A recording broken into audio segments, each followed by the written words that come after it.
A vida em cores.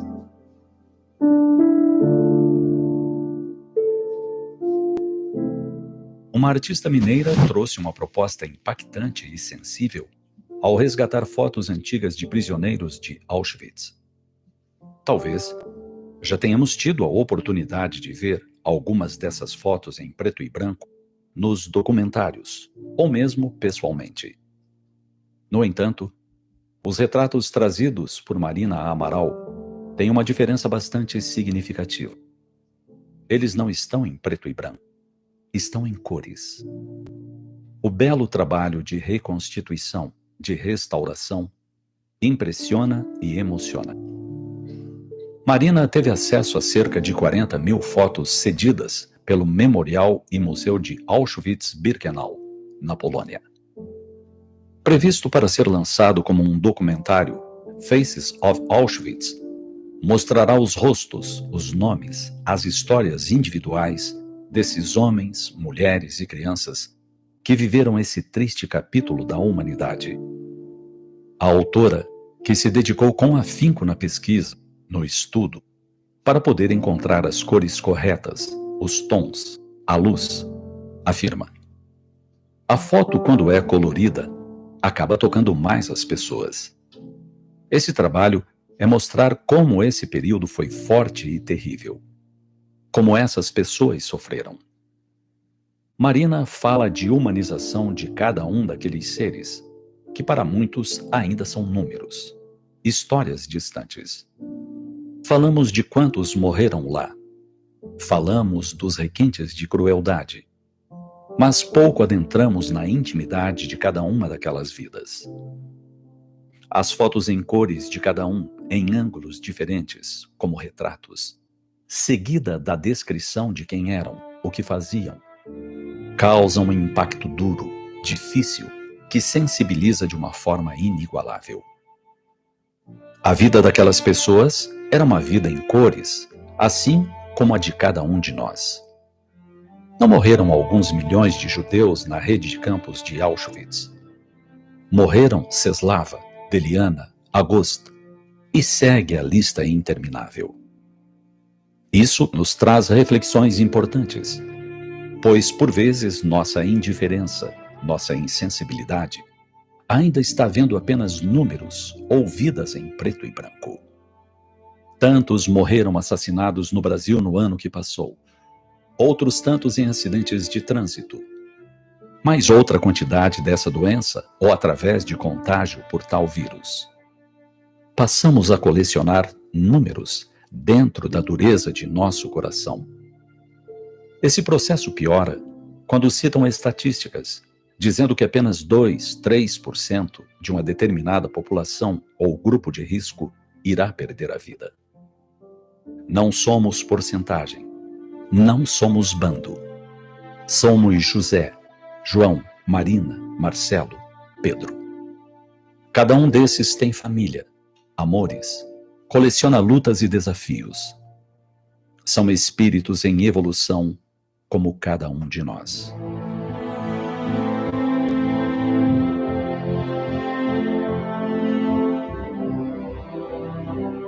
Por isso vale pensar. Ainda enxergamos o sofrimento do outro em preto e branco? Ainda não nos envolvemos, nem através de um bom pensamento, de uma prece? Ainda não nos incomodamos a ponto de fazer algo a respeito, de agir, de dar a nossa colaboração, de fazer a nossa parte? Reflitamos sobre como temos recebido as notícias. Qual o nosso envolvimento? Cada vida importa. Cada vida é vida em cores, como a nossa. Pensemos nisso.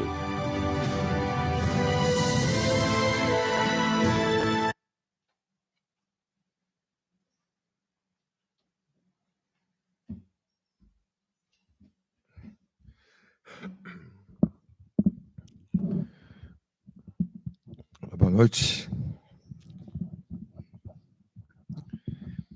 Não faz 100 anos, na verdade, daqui a 2 anos, estaremos muito perto de completar 100 anos do começo de o fim de um debate entre grandes pensadores, mundo afora, a respeito do nosso próprio universo, do espaço, não só o espaço sideral, mas o espaço onde nós estamos inseridos.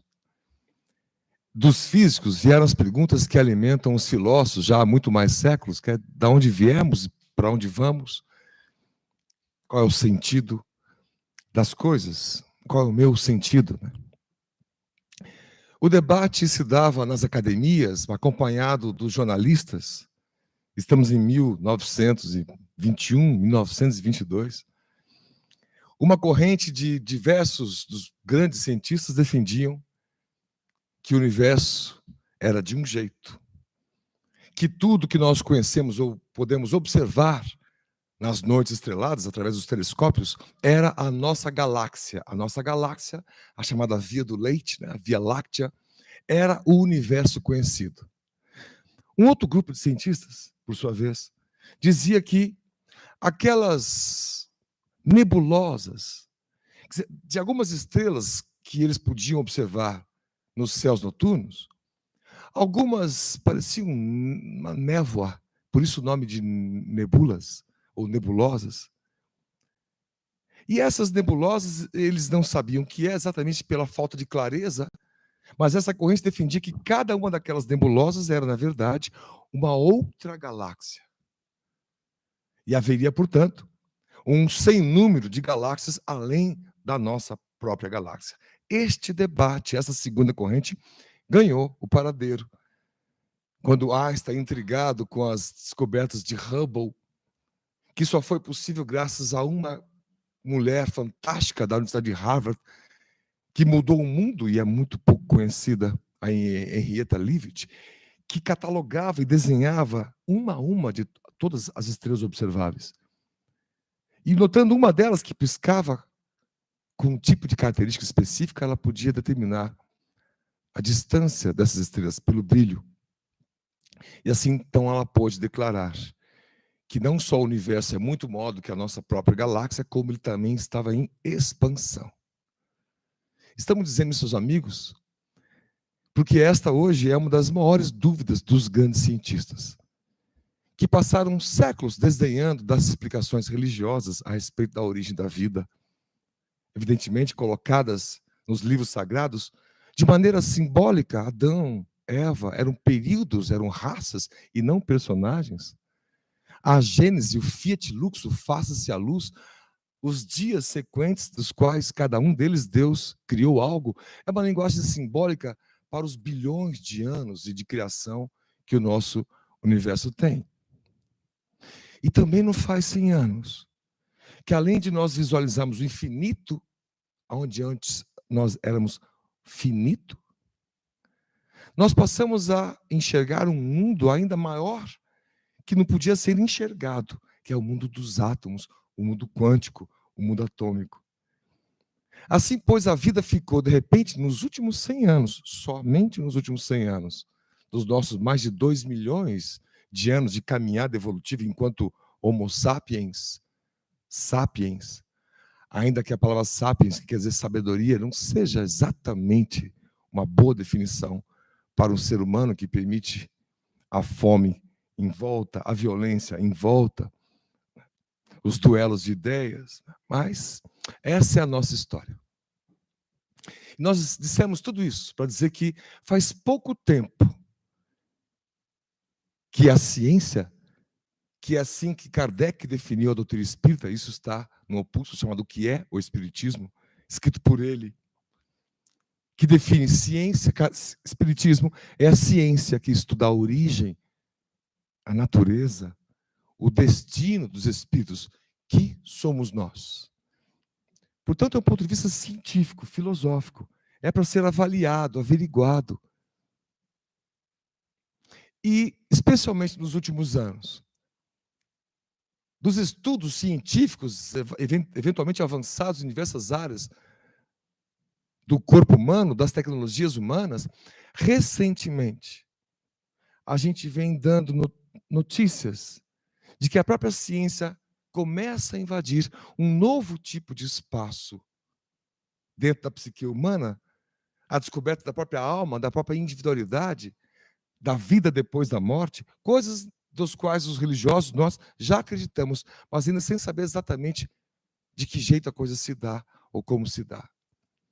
Mas o que eu queria dizer para os amigos não é isso é só uma introdução, para dizer que nós avançamos muito e somente há pouco tempo nós descobrimos que nós temos muita coisa que nós ainda não fazemos a menor ideia. Desses grandes cientistas do mundo, as maiores cabeças pensantes da atualidade, não só não sabem por que o universo se expande com essa energia incrível, que por não saber chamam de escura, a energia escura. Não sabem também por quê. Há tanta matéria que faz com que as galáxias não se espalhem, por elas se aglutinam. Mas matéria que não pode ser percebida, que a luz não reflete, eles chamam então, portanto, de matéria escura, que também desconhecem. A ciência vai dar mais década, menos década aí à frente, nossos filhos verão isso, descobrindo que há uma matéria quintessenciada, que forma os mundos espirituais, que forma os espíritos. E nós podemos entender as obras de Chico Xavier, Nosso Lar, os romances espíritas, que explicam como funciona a vida do lado de lá. Entendemos como a perfeição. O que era para ser natural para nós espíritas, e não sobrenatural, a existência dos espíritos. Antes de levantar, me lembrei de um amigo espírita chamado Plínio de Oliveira, um grande músico conhecido. E uma das músicas ele diz: ele está aqui, com toda certeza está aqui. Ouço a sua voz, música que antes nunca ouvi. Como se cada um de nós, por exemplo, agora tivesse a certeza de que ele, alguém que nós pensamos, nosso anjo da guarda, alguém que se foi, está aqui. E esta é uma certeza espírita científica. Mas a doutrina espírita veio explicar pela ciência, fisgar o nosso bom senso, o nosso raciocínio, para algo mais importante, que é o que nós humildemente gostaríamos de deixar na noite de hoje como reflexão. Ele nos fisga pelo raciocínio, pela explicação de que as coisas não são exatamente por sorte ou esotéricas, elas têm uma razão de ser. E o nosso maior motivo de existir, enquanto espíritas que somos, é servir. Tudo que nós estamos tentando descobrir em nome da ciência, e quem sabe mais à frente ela descubra a ciência, a reencarnação. Quer dizer, esse princípio inteligente, essa consciência que somos cada um de nós, evolui em contato com a matéria, muitas vezes, que são as reencarnações. Então, se amor é a primeira palavra do alfabeto divino, segundo o Espírito Lázaro, no livro Evangelho segundo o Espiritismo, a reencarnação é a segunda, que nos explica a evolução. Fiquemos hoje em contato com ambas, para explicar o amor e a reencarnação com um leve ponto de vista. O amor, porque todo espírita, nós somos antes cristãos. Mas como esta expressão virou adjetivo, ganha contornos diferentes em cada grupo humano, que cada um moldou um Cristo ao seu bel prazer. Então você tem um Cristo político, você tem um Cristo político de esquerda, um Cristo político de direita, você tem o Cristo armado, você tem o Cristo síndico, você tem o Cristo que pede a paciência, o Cristo que...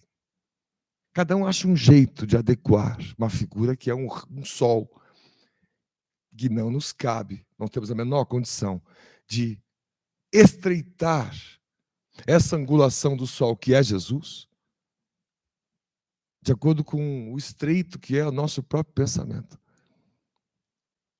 Jesus ensinou a todos nós um jeito de viver. E esse jeito era entregando-se totalmente para o outro. Os que o ouviam e passaram a seguir, ele chamou de discípulos. Depois da sua morte, estes ganharam uma conotação de apóstolos. E disse que todos seriam discípulos os que o seguissem seus mandamentos. Os discípulos conviveram com Jesus. O Pedro, seu irmão André. André já veio com João Batista, ele caminhava junto com João Batista. Os meninos, João, com 13 para 14 anos, seu irmão Tiago. foram se chegando, pescadores todos eles. Um publicano, Mateus, o Levi, cobrador de impostos, que os outros discípulos não viam com bons olhos. Tinha um outro Simão, mais velho, tinha um Zelote, que era da tribo dos Zelotes, que queriam defender os judeus pela espada, por que não? Pela guerra. Tinha alguém único que não era da Galileia, era da Judéia. Era um comerciante que estava em Cafarnaum, que era outro Simão, outro Judas, da cidade de Cariote, chamado de Judas Iscariotes. Esses são os discípulos.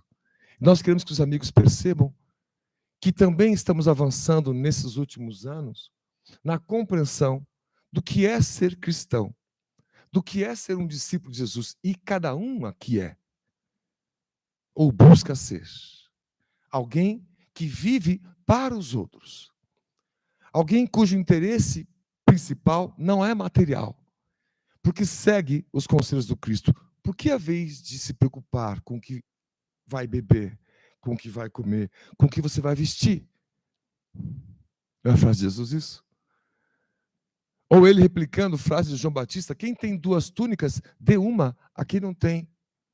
Quem tem 2 pratos de comida, dê um a quem não tem. A vida que o Cristo nos ensinou também é um novo universo para a gente. Não só atômico, porque dentro de nós, a gente se conhecer, como nessa figura de linguagem, é um universo completamente cheio de novas galáxias, depois que você conhece o Cristo. A gente passar os anos vindo à casa espírita, estudando, e nunca estendendo a mão a alguém que mais precisa, é não compreender exatamente a nossa missão principal nessa vida. É para os outros. E ainda que seja muito nobre levar um prato de comida para o outro, não é isto que se leva para os outros. Você se leva para os outros. Isso é o discípulo. Pedro, André, Tiago, Felipe abandonaram de imediato os seus afazeres, sua família, seus familiares, para começar a seguir Jesus. Eles eram humanos, tinham suas rusgas, tinham seus ciúmes. Alguns dessas discussões muito humanas que aproximam os discípulos da gente, com todo respeito de distância e envergaduras. Nós vivemos situações de dia a dia semelhantes a que eles viveram. Então, eles são para a gente um exemplo que é possível a gente mudar a nossa vida já. Não amanhã, não depois de amanhã. Não um dia que eu estiver melhor economicamente eu vou ajudar uma ONG. Não um dia que eu estiver bem aí eu vou ajudar alguém. É já. O chamado, a vocação dos anjos nessa virada de milênio, de mundo de transição, é para que as pessoas comecem a perceber o outro já. Agora. Já passou da hora. Nós estamos a 5 minutos de carro, 5 minutos no relógio de carro, de crianças com 10 anos que não conseguem ler, porque não teve escola, não teve pandemia, não teve escola, não tem material, não tem nada. E não tem um voluntário que dê para ir uma tarde lá ajudar a fazer uma letra, uma sílaba. Estamos a 5 minutos de uma mãe ou de uma avó que não sabe o que faz, que não tem o que comer para essa criança que não está sabendo ler com 9, com 10 anos de idade, podia ser nosso filho. E nessa visão moderna do Cristo, dada por nós espíritas, é isso que temos que fazer. Eu não posso chegar depois do meu trabalho, quem tem emprego, final do dia, cansado em casa, depois de domingo eu me lembro de levar um prato de sopa para alguém. É nobre? É, mas não é isso que viemos fazer aqui.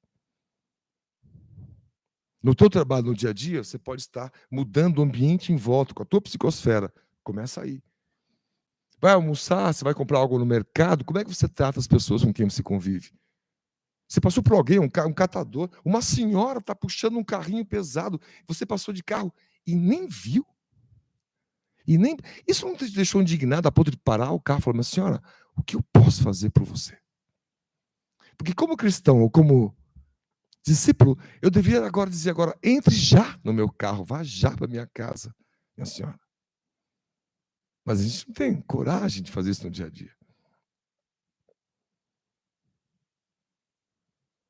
E os discípulos eram de uma brandura, embora essas rusgas, Uma vez caminhando, o mestre, mediunicamente ouvindo, está no Evangelho de Marcos isso, ele perguntou o que estavam discutindo quando chegam no local. Os discípulos meio que se incomodam, disseram, não, estamos tentando ver quem que era o preferido do Senhor. Eles estavam disputando entre eles. Não, Jesus gosta mais de mim. Não, gosta mais de mim, mais de mim. E dá uma lição ali. Não só de que os últimos serão os primeiros, mas em primeiro, é aquele que mais serve. É a frase de Jesus. Aquele que mais serve, não é aquele que mais posta no Facebook críticas, não é aquele que mais aponta erro dos outros, seja político, seja não sei o quê. Não é aquele que mais grita, que mais critica, que fala mais alto, que mais argumenta. É aquele que mais sente, que mais muda a sua volta, mudando a si mesmo. Noutra, a mãe de dois deles, esposa de Zebedeu, portanto, mãe de Tiago e João, pedindo a Jesus, Senhor, por gentileza, mãe é mãe, né? Está no Evangelho, gente. Não segundo o Espiritismo, no Evangelho mesmo, no Novo Testamento. Ela pede, só pode colocar uma à direita e outra à esquerda do Senhor? Né? Tem 12. Ora, meus dois podiam estar, né? Mãe, quem é mãe sabe que você estaria colocando ali. Jesus dá a mesma explicação, com a mesma ternura. Um deles, Tiago, o primeiro, foi o primeiro mártir. Todos eles, exceto João, que morreu de idade, causas naturais, todos os outros foram martirizados. Eram discípulos. Pedro, sobre ele foi colocada aquela alcunha de ser a rocha, iria gerenciar a igreja. Depois da morte de Jesus, Pedro estava cabrunhado, cabisbaixo, não sabia o que fazer. Estava com fome, falou para os outros, vão pescar, preciso comer. Eles passaram a noite pescando, não pegaram nada. Está no Evangelho isso, Atos dos Apóstolos. De repente escuta um homem, aqueles não conhecem, dizendo, joga a rede para cá. Eles jogam. Eles pegam um monte de peixe. Quando eles se aproximam, aquele homem tinha feito um braseiro, já colocado um peixe na brasa, esperando eles, para dar a eles o de comer.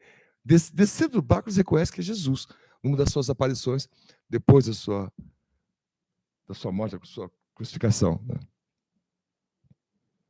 Quando Jesus então vê Pedro acabrunhado, recém-feliz por ter visto Jesus, mas enxerga nele as suas dúvidas, seus medos de ser um discípulo, medo. E Jesus então põe a mão no seu ombro e diz assim, Pedro, tu me amas? Eu falo, sim, Senhor, amo. Pedro, tu me amas? Pergunta a segunda vez. Sim, amo. E pergunta a terceira vez, Pedro, tu me amas? Então apacenta minhas ovelhas. Jesus faz 3 vezes a mesma pergunta a Pedro, como se fosse um jeito dele psicologicamente se perdoar pelas 3 negações que fizera na noite da crucificação. Dando-lhe força. Era um homem extraordinário, mas também era um homem comum, embora um espírito nobre. Fomentado por um dos Tiagos, já na primeira ONG da história, que era a Casa do Caminho, onde eles atendiam enfermos, transeuntes, passantes. Tiago tinha criado um jeito de ser cristão, que é uma religião nova, filha do judaísmo. Queria que esses novos cristãos convertidos, portanto, cumprissem o ritual judaico. Isso foi objeto de discussão entre eles. Falei, Jesus nunca pediu isso. Jesus nunca fez isso. Nunca mandou matar pomba, mandou matar vaca para as festas de Páscoa. Não havia nenhum tipo de ritual nessa nova doutrina do amor, que num opúsculo chamado Didatique, achado no século XIX, de um documento do primeiro século, que é aceito historicamente por todos, ali diz pequenas regras do que é ser cristão. Para os primeiros discípulos, depois dos primeiros 12 discípulos. Né?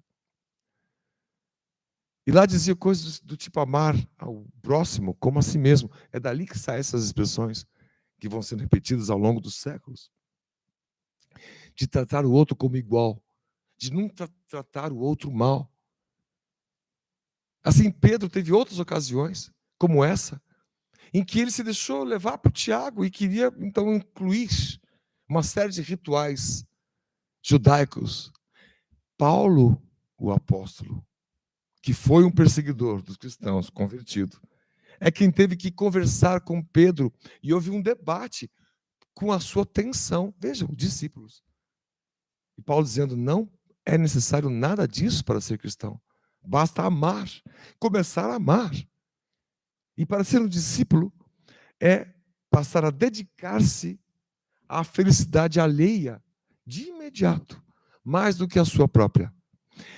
O discípulo é alguém que ama o filho dos outros como a seu próprio filho. Portanto, cada criança dessa que nós citamos, que não sabe ler, você imaginaria como cristão, se fosse o meu filho, a minha filha, eu reuniria os esforços para atender essa criança, ou essa vozinha, ou essa senhora catadora, e assim por diante.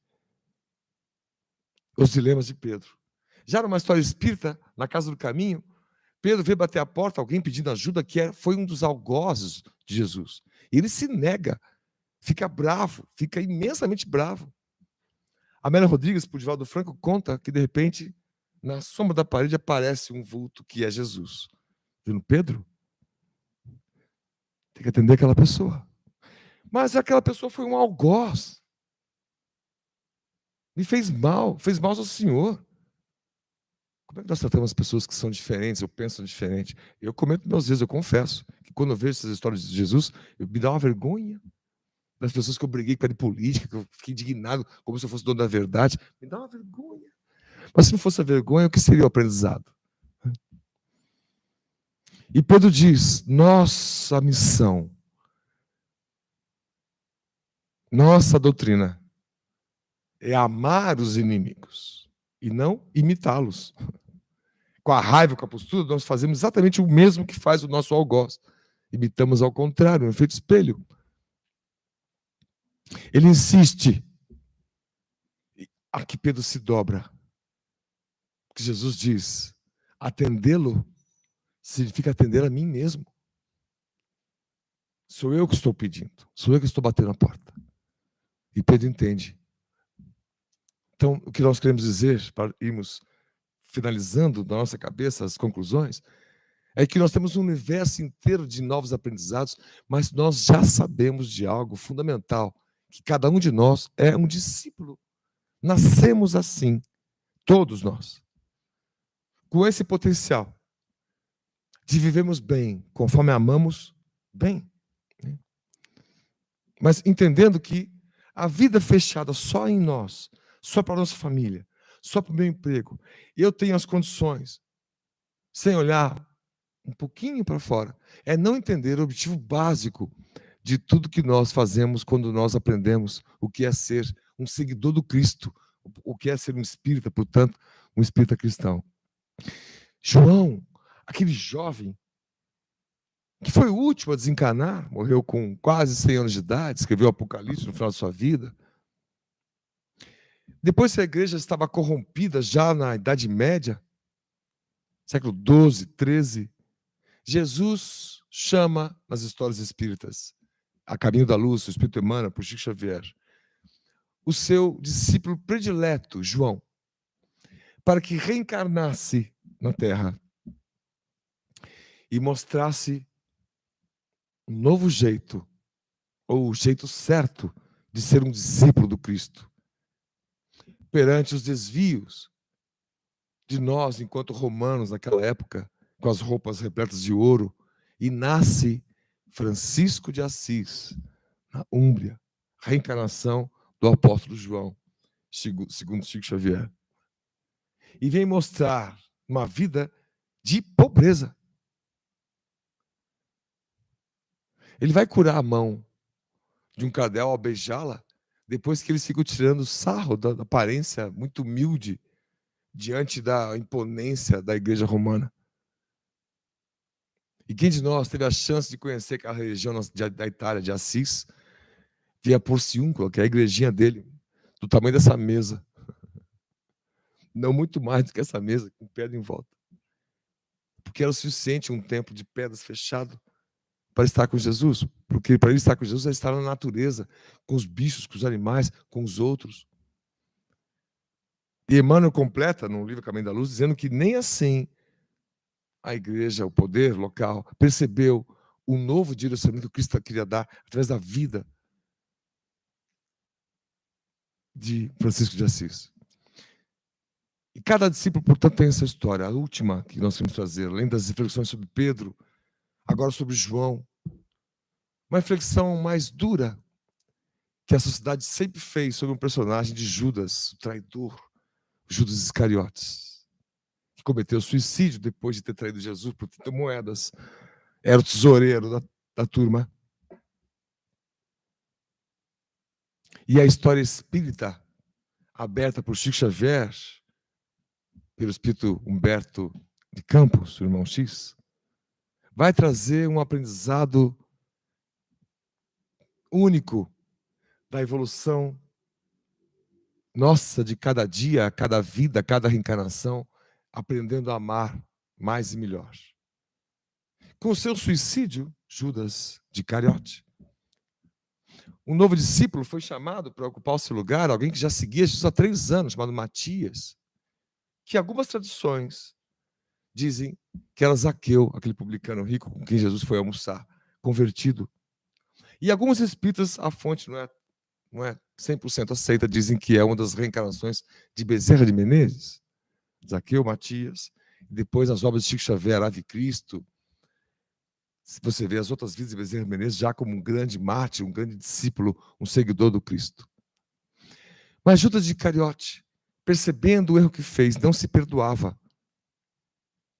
As suas reencarnações, nos anos posteriores, no começo da nossa era, foram infrutíferas. Ele tirava a própria vida porque não se perdoava.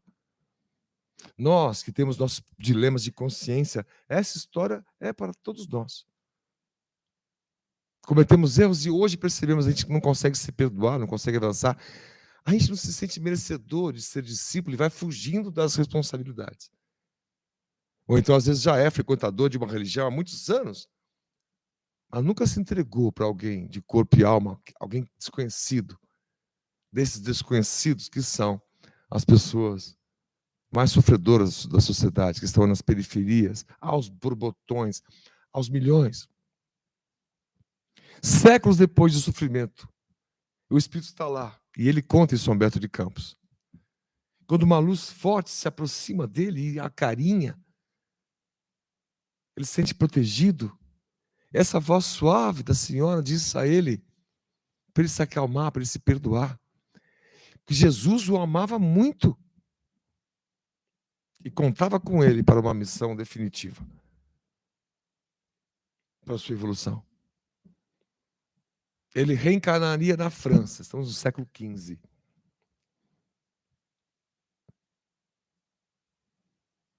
E ele, depois de ouvir aquelas palavras, não sabendo quem é, mas sentindo a ternura, pergunta, mas quem é a senhora? E a voz responde, eu sou Maria, a mãe de Jesus. Eu vim lhe contar a história direta do meu filho, que te ama. E reencarna Judas de Iscariote, diz Chico Xavier, na figura da grande Joana d'Arc, a libertadora da França, do jugo da Inglaterra. Foi severamente traída pelo Carlos VII. Foi colocada à fogueira, foi martirizada. Liberta a França do jugo da Inglaterra numa geopolítica importantíssima à época. E esse espírito se reconstrói. Kardec vai analisar em O Livro dos Espíritos, questão 200, 201, 202 e seguintes, que o espírito não tem sexo. Quando Kardec pergunta aos espíritos luminares qual o melhor gênero para nascer, eles dizem, para nós isso independe. Depende mais a fórmula, depende mais o objetivo da reencarnação. O corpo da mulher ou do homem pode ser melhor ajustado para tal ou qual situação. A doutrina espírita é consoladora e mostra, portanto, essa jovem traída, Joana d'Arc, libertando a França, libertando-se de si mesma. Ela é um discípulo com seus dilemas. Depois, Leon Denis vai reunir na sua obra Joana d'Arc, Médium, dizendo que ela era benfeitora dos espíritos que foram algozes dela mesma. Os que traíram, os que a julgaram, ela hoje atendia como benfeitora. E disse a Leon Denis, ele, Carlos VII, a que me traiu, foi o último que eu mais tive dificuldade de perdoar, e perdoei, séculos depois. O espírito que perdoa fica mais leve, voa, né? Caminha mais rápido, não está mais preso aos grilhões da terra. O que não guarda rancor, o que reconhece que somos diferentes, mas respeita a opinião alheia, faz de tudo para o amigo acordar, menos brigar, menos gritar. Faz de tudo para estabelecer um diálogo numa relação, menos xingar, menos criticar severamente. O discípulo de cada um de nós é aquele que é benevolência para com todos, é indulgente, perdoa, é aquele que enxerga o outro, é aquele que faz a autocrítica, reconhece os seus próprios erros, se perdoa e segue em frente. Os discípulos estão, para todos nós, como exemplos a serem seguidos. E nosso desejo, ou a nossa reflexão, é que cada um de nós possa pensar nisso, sentir-se um pouco na pele de um grande Pedro, o apóstolo, de um grande João, Francisco de Assis, ou de um espírito de Judas, iluminado como Joana d'Arc, e antes tantos outros mártires que passaram pela história e deixaram sua biografia para nos ensinar, que possamos mudar e fazer algo de novo, de diferente, agora. O tempo urge. O tempo urge. Enquanto falamos, há pessoas nos hospitais, vocês sabem disso. Há projetos sociais incríveis tentando recuperar as detentas do presídio aqui do Paraná via trabalho, via empreendedorismo. Há projetos que tentam transformar as catadoras em costureiras para que elas tenham renda e não precisem puxar carrinhos tão pesados, que exigem nosso dia a dia. Exigem um pouco mais de nós. Tem ONGs espalhadas pelos todos os bairros pedindo, pelo amor de Deus, uma ajuda que mal consegue se sustentar. E nós achando um jeito de sermos discípulos de Jesus. Ora, não está muito distante de nós a oportunidade de trabalhar. Não está muito difícil de enxergar. Está à nossa frente, com a luz acesa, um caminho dizendo a cada um de nós: vamos encontrar um sentido de viver, que é vivendo no sentido da outra pessoa, das outras pessoas, das que mais precisam. É urgente. Meus amigos, para finalizar, é urgente. Crianças com 9, 10 anos que não sabem ler, porque a gente não tem tempo para elas. Fazer uma palestra sobre discípulos de Jesus, com a gente sem tempo para as crianças, há algo que não está batendo nessa conta religiosa, nessa conta filosófica. Você dá almoço para 50 famílias todos os dias, custa 6, 7 mil reais. Em 70 pessoas seria 10 reais para cada um. A gente não consegue mobilizar isso. E vem ONGs padecendo. Centros espíritas cujas creches que funcionavam fecharam, porque não tinham dinheiro para manter.